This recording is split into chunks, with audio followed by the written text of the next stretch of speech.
Coffee. Good morning. ഷോ ജയ എണീറ്റപ്പോ എന്നെ കൂടെ വിളിക്കാറുന്നില്ലേ?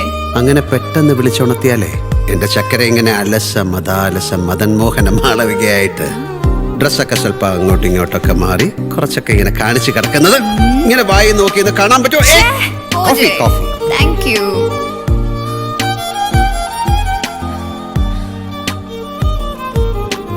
ഷോ എനിക്ക് എല്ലാ ദിവസവും ആദ്യം എണീക്കണം. എന്നിട്ട് എന്റെ ജയ്ക്ക് ബെഡ് കോഫി ഉണ്ടാക്കി തരണം, ബ്രേക്ക്ഫാസ്റ്റ് റെഡിയാക്കി തരണം, ജയുടെ ക്ലോത്ത്സ് എല്ലാം അയൺ ചെയ്ത് വെക്കണം. ഇതൊക്കെ തന്നെ ചെയ്ത ശീലം എനിക്ക്. Let me help you. മോളിപ്പോ ഇങ്ങോട്ട് വന്ന് കേറിയല്ലേ ഉള്ളൂ. ഓരോന്നോരോന്നായി പതുക്കെ ചെയ്തു തന്നോ മതി.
Good morning, sir.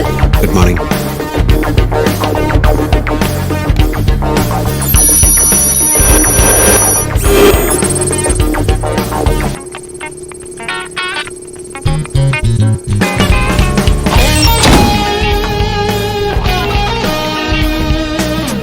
Sir, he's coming.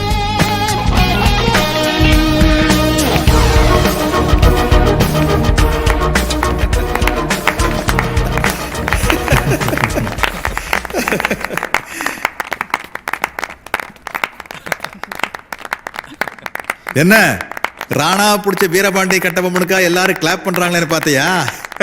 அது இல்லம்மா ஜெய், ஒரு வாட்டி பண்ண தப்ப மறுபடியும் ரிப்பீட் பண்ணிருக்கீல்ல, அதுக்காக இந்த பழைய பேஷ். தப்பா? What mistake sir? கல்யாணம் பண்ணியாச்சுல்ல மறுபடியும். கம் கம் கம் கம், நீ திருந்த மாட்டடா சார். சும்மா பயங்கர போர் ஆகி போய் சார். நீங்க இப்ப பண்றதுதான் பெரிய தப்பு. ஆமாடா, பெரிய தப்பு. உன்னோட சரியான வேலை என்ன? டெரரிஸ்ட தேடுறது, அவங்க பின்னாடி ஓடுறது, அவங்கள துரத்தி பிடிக்கிறது, அவங்கள துப்பாக்கியால ஷூட் பண்றது, அப்புறம் சுடுகாட்டுல அட்மிட் பண்றது, அதானே? ஆனா நீ பப்ளிக்ல என்ன ஆக்ட் பண்ணிட்டு இருக்க? இந்த டெக்கன் எக்ஸ்போர்ட்ஸ்ல ஒரு சரியான போரிங் டே ஜாப். ஜெய், மேரேஜ் ஒரு பேக்கேஜ்டா, அது உனக்கு ஒரு பெரிய பாரம். சரி அப்ப சார், நான் ஒண்ணு கேட்கட்டுமா? ஆனா ஹனிமூனுக்கு லீவ் மட்டும் கேட்காத. இல்ல, உங்க கல்யாணம் முடிஞ்சு இப்போ ஹவு மெனி இயர்ஸ் ஆயிருக்கும்? 31 வருஷம் ஆச்சு. ஆமா, இப்ப இருக்கு திடீர்னு இந்த கேள்வி? അല്ല, ഇങ്ങനെ ഇപ്പോഴും അത് പൊണ്ടാടിയോട് നല്ല ഇതൊക്കെ ഉണ്ടോ?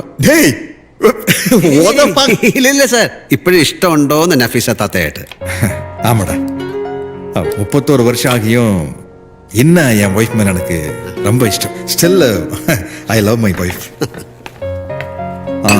ഓർക്കാച്ചേ? താങ്ക്സ്. No sir. എന്നിട്ട് ഈ 31 വർഷത്തിനിടയില് ഈ നിജമാ ലവ് പண்ற പാർട്ടി സ്വന്തം ബീവിയോട് പറഞ്ഞിട്ടുണ്ടോ? വാട്ട്? ഈ ടെററിസ്റ്റ് പിന്നാലെ തേടരുത്, ഓടരുത്, സുട്ടുപോടരുത്, നിങ്ങളുടെ ഒറിജിനൽ ജോലി എന്താണെന്നുള്ള സത്യം പറഞ്ഞിട്ടുണ്ടോ എന്ന് നിങ്ങളുടെ പുന്നാര നഫീസത്തോട്? எப்படி சொல்ல முடியும்? கல்யாணம் நடந்தப்போ நான் டெல்லியில வேலையில இருந்தேன், ரா ஸ்பெஷல் யூனிட்ல. அப்ப எப்படி என் வேலையை பத்தி சொல்ல முடியும்?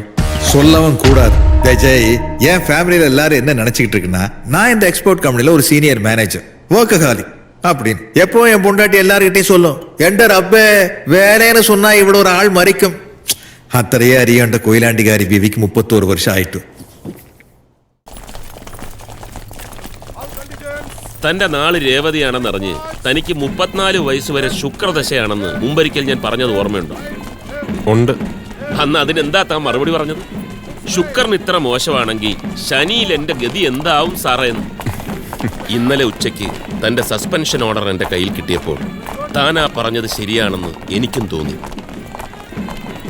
പക്ഷേ രേവതി നക്ഷത്രക്കാരന്റെ ശുക്രദശയുടെ പവർ എന്താണെന്ന് എനിക്ക് ശരിക്കും മനസ്സിലായത് ഇന്നലെ വൈകിട്ട് ഈ കവർ എന്റെ കയ്യിൽ കിട്ടിയപ്പോഴാണ്. നമ്മുടെ സ്റ്റേറ്റിന്റെ ആഭ്യന്തര കാര്യങ്ങൾ ചർച്ച ചെയ്യാൻ ഇന്നലെ ഡൽഹിയിൽ കൂടിയ ഒരു മീറ്റിംഗിൽ വെച്ച് സെൻട്രൽ മിനിസ്റ്റർ നമ്മുടെ മിനിസ്റ്ററോട് ഒരു വിശദീകരണം ആവശ്യപ്പെട്ടു.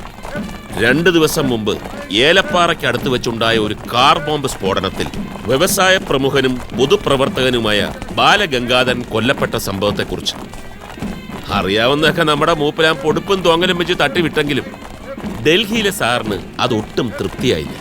ആ കേസിന്റെ ഇൻവെസ്റ്റിഗേഷന്റെ കാര്യത്തിൽ പുള്ളി ഇപ്പോ ഒരു നിർദ്ദേശം വെച്ചിരിക്കുക. ഇനി അങ്ങോട്ടുള്ള അന്വേഷണം താൻ നടത്തിയാൽ മതിയെന്ന അങ്ങേര് പറയുന്നത്. ഞാനോ? സാർ എന്തോ പറയുന്നത്? അതിന് അങ്ങേർക്ക് എന്നെ എങ്ങനെ അറിയാം? അതാണല്ലോ ഇതിലെ സസ്പെൻസ്. കൊല്ലപ്പെട്ട ബാലഗംഗാധരന്റെ അനന്തരവൻ ചെക്കൻ ഒരുത്തൻ സെൻട്രൽ ഹോം മിനിസ്റ്ററുടെ പേഴ്സണൽ സ്റ്റാഫിലെ വിശ്വസ്തനത്രേ.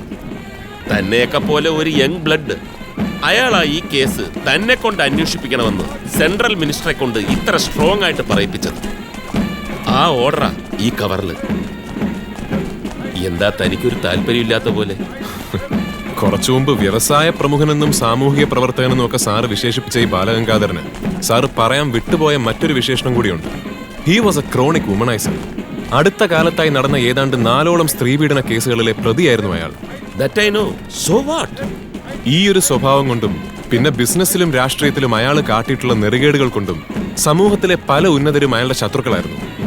മാത്രമല്ല, യൂസഫിനെ പോലെ ഒരു മൂന്നാംകിട പിമ്പിനെ പൂട്ടാൻ പോലും കെൽപ്പില്ലാത്ത ഈ യൂണിഫോം ഇട്ടുകൊണ്ട് ഇൻവെസ്റ്റിഗേഷൻ എന്നും പറഞ്ഞ് ഞാൻ ആ വമ്പന്മാർ അടുത്തേക്ക് ചെന്നാൽ എന്താവും സാർ എന്റെ ഗതി?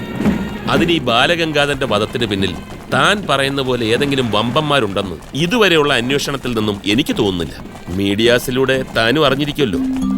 ദക്ഷാദാസ് എന്ന 23-കാരി എഞ്ചിനീയറിംഗ് സ്റ്റുഡന്റാണ് ആ കൊലപാതകം നടത്തിയിരിക്കുന്നത്.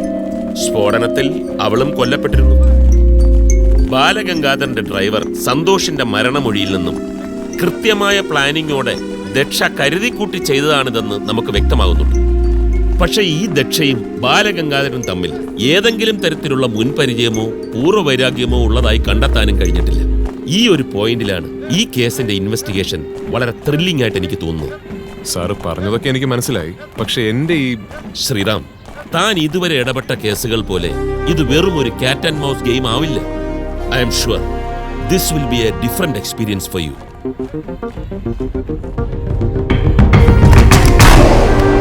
ബാലഗംഗാധരന്റെ ഡ്രൈവർ സന്തോഷിന്റെ മരണമൊഴിയുടെ വീഡിയോ ടേപ്പ് ഉൾപ്പെടെ ഇതുവരെയുള്ള ഇൻവെസ്റ്റിഗേഷന്റെ എല്ലാ ഡീറ്റെയിൽസും ഈ ഫയലിലുണ്ട്. Anyway, all the best. Thank you sir.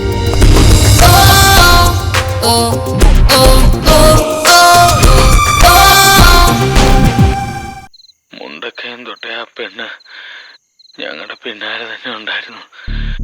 ഏലപ്പാറയ്ക്കടുത്ത് എത്താറായപ്പോ മുതലാളി പറഞ്ഞിട്ട് ഞാൻ സൈഡ് കൊടുത്തു. മുന്നിൽ കയറിപ്പോകാൻ അവൾക്ക് കയറ്റിവിടാൻ ഞങ്ങൾക്ക് ഉദ്ദേശമില്ലായിരുന്നു.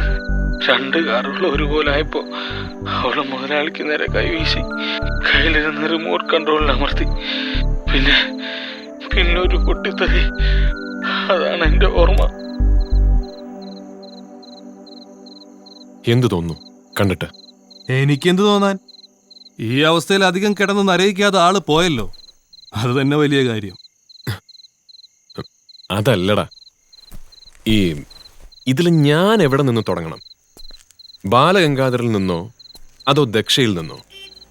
നേര് പറഞ്ഞ അക്കാര്യത്തിൽ ഞാനൊരല്പം കൺഫ്യൂസ്ഡാ. അത്യാവശ്യമായിട്ട് എന്നെ കാണണമെന്ന് പറഞ്ഞപ്പോഴേ ഞാൻ ഊഹിച്ചു ഇതുപോലെ എന്തെങ്കിലും പുതിയ പുകിലുമായിട്ടായിരിക്കും വിളിക്കുന്നതെന്ന്. എനിക്ക് പണി തന്ന് നിനക്ക് മതിയായില്ലേ ശ്രീ? ഞാൻ പലപ്പോഴും പറഞ്ഞിട്ടില്ലടാ, നീ പിന്നിലുണ്ടെങ്കിൽ എനിക്കതൊരു വലിയ കോൺഫിഡൻസാ. പക്ഷേ എനിക്കത് അങ്ങനല്ല. ആ യൂസഫിന്റെ കേസോട് ഞാൻ പറഞ്ഞതാ, നിനക്ക് നിന്റെ വഴി, എനിക്ക് എന്റെ വഴി. മഴക്കാലത്ത് അലക്കുകാർ നേരിടുന്ന പ്രശ്നങ്ങളെക്കുറിച്ച് ഒരു ലേഖനം തയ്യാറായിക്കൊണ്ടിരിക്കുക ഞാനിപ്പോ. അതുപോലെ ആർക്കും ഉപദ്രവമില്ലാത്ത എന്തെങ്കിലുമൊക്കെ എഴുതി ഞാൻ എന്റെ കാലം കഴിച്ചോളാം. ദയവ് ചെയ്ത് ഉപദ്രവിക്കരുത്. വേണ്ടടാ, ഈ കേസ് അന്വേഷിക്കാൻ എനിക്ക് നിന്റെ ഒരു സഹായവും വേണ്ട. കൃത്യമായ പ്ലാനോട് കൂടി തന്നെ ഞാൻ ഇൻവെസ്റ്റിഗേഷൻ ഇറങ്ങി പുറപ്പെട്ടിരിക്കുന്നത്. ബാലഗംഗാധരന് പൊളിറ്റിക്സിലും ബിസിനസ്സിലുമുള്ള സകലമാന ശത്രുക്കളുടെയും ലിസ്റ്റ് എന്റെ കയ്യിലുണ്ട്. നീ നോക്കിക്കോ, പൊക്കും ഞാൻ എല്ലാത്തിനെ, അതിന് എത്ര വലിയ VIP ആണെങ്കിലും. എന്നാ നീ വിവരം അറിയും. എന്റെ ശ്രീ, നീ എടുത്തുചാട്ടം നിർത്തിയിട്ട് കാര്യങ്ങളൊന്ന് വിവേചിച്ചറിയും, എന്നിട്ട് തുടങ്ങുന്നത് ഇൻവെസ്റ്റിഗേഷൻ. 100 അധ്യായങ്ങളുള്ള ഒരു നോവലാണ് ബാലഗംഗാധരനെങ്കിൽ 2-3 പേജ് മാത്രം വരുന്ന ഒരു ഷോർട്ട് സ്റ്റോറിയാണ് ആ പെണ്ണ് ദക്ഷ. രണ്ടിലേത് വായിച്ചാലും നമുക്കറിയേണ്ടത് ഒരേ കാര്യം. അപ്പൊ പിന്നെ ദക്ഷ എന്ന ഷോർട്ട് സ്റ്റോറിയിൽ നിന്നും തുടങ്ങുന്നതാണ് നല്ലത്, അല്ലേ? അതെ.